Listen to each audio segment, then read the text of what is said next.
Les émigrés ukrainiens reçoivent des courriers leur demandant de quitter leur habitation au motif qu'ils ne se sont pas insérés, une mesure à laquelle les autorités européennes ont de plus en plus souvent recours.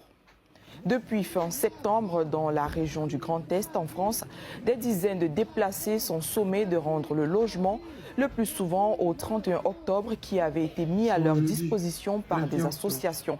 La France compterait un peu plus de 60 000 déplacés ukrainiens.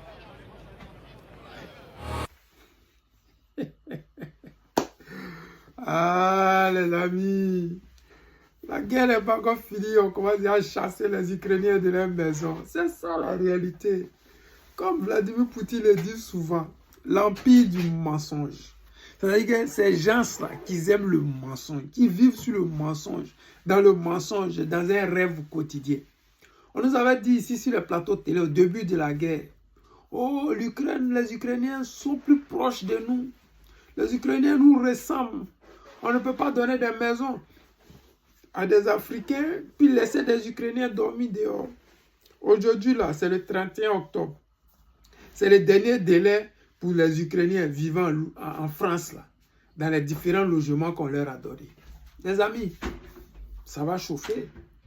Parce que si la guerre n'est pas encore finie chez toi, et qu'on te dit de libérer les logements qu'on t'a donnés, il y a problème. C'est-à-dire qu'ils ont fait un contrat de 2 ans. 2 ans est fini, ils doivent libérer la maison. Mais la guerre n'est pas encore finie. Donc, il va arriver un moment où les gens là vont aller vivre sous des tentes. Mais ils ne vous ressemblent plus ou c'est quoi? Ils ne sont plus vos parents? Vous ne les aimez plus? Ou la mascarade a pris fin? Ou la vérité vous a rattrapé? Parce que vous supportez la souffrance des autres. Aujourd'hui, le pays est super endetté. Pourquoi? Parce que la France donne des milliards pour pouvoir défendre l'Ukraine. La France donne des milliards pour pouvoir affaiblir l'économie de la Russie. La France donne des milliards pour détruire l'économie de la Russie. Et ils n'ont pas réussi. C'est eux qui ont pris les pots cassés. Vous avez pris les pots cassés de ça. Qu'allons-nous faire? Que doivent faire les Français? Comment on doit faire? Parce que nous autres, vous avez dit, nous sommes Africains, nous ne sommes pas proches de vous. Mais quelle image vous donnez au monde entier? Quelle image que vous donnez à vos enfants que vous n'êtes pas des gens de confiance? Vous ne pouvez pas accueillir des gens et après les jeter dehors. Vous ne pouvez pas profiter d'une quelconque querelle familiale de d'autres personnes pour vous jouer les bons samaritains alors que des pays que vous avez colonisés, des pays que vous pillez les ressources, les ressortissants sont sur vos territoires, mais ils dorment sous des ponts à Paris. Ils dorment dans les métros. Ils dorment dans des couloirs vraiment insalubres. Mais vous avez dit à ces personnes-là, vous n'êtes pas proches de nous. Ceux qui sont proches de nous, ce sont les Ukrainiens. Ils sont blonds aux cheveux bruns. Ils ont les yeux bleus, ce n'est pas comme vous. Ils ont les cheveux bruns. Ils ne sont pas comme vous. Ok. Donc maintenant, là, comment on fait? Parce que nous avons vu le départ de cette crise. Nous avons vu le 2 poids 2 mesures que vous faisiez à l'époque. Nous voyons aujourd'hui votre économie a chuté parce que vous avez décidé de tricher, de mentir à votre population. Nous autres, nous regardons ça de loin et on rit.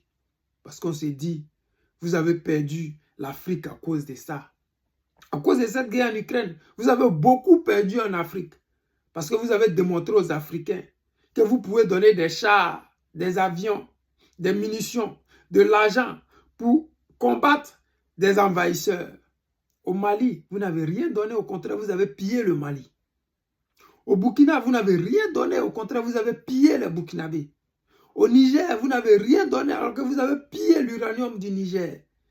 Qu'est-ce que vous avez apporté réellement aux Africains? Rien du tout. Nous avons vu la guerre en Ukraine, vous avez tout donné. Et aujourd'hui, vous êtes en train de tout reprendre. Mais vous n'avez rien vu. Les Ukrainiens s'en iront pas. S'ils ne sont pas intégrés, ça c'est votre problème. On ne s'intègre pas en 3 ans ou en 2 ans. Oui, le français que je parle, je ne l'ai pas appris en 2 ans ou en 3 ans. Je suis né et j'ai grandi dans le français. Eux là, ils ont besoin minimum 10 ans pour pouvoir parler. Donc si vous pensez qu'ils ne sont pas intégrés, c'est à vous de vous adapter. Parce que eux là, ils ne vont jamais s'intégrer. Ceux que moi je connais là, Ils parlent que le russe partout. Les enfants sont nés ici, ils parlent russe. Eux, ils ne s'intègrent pas.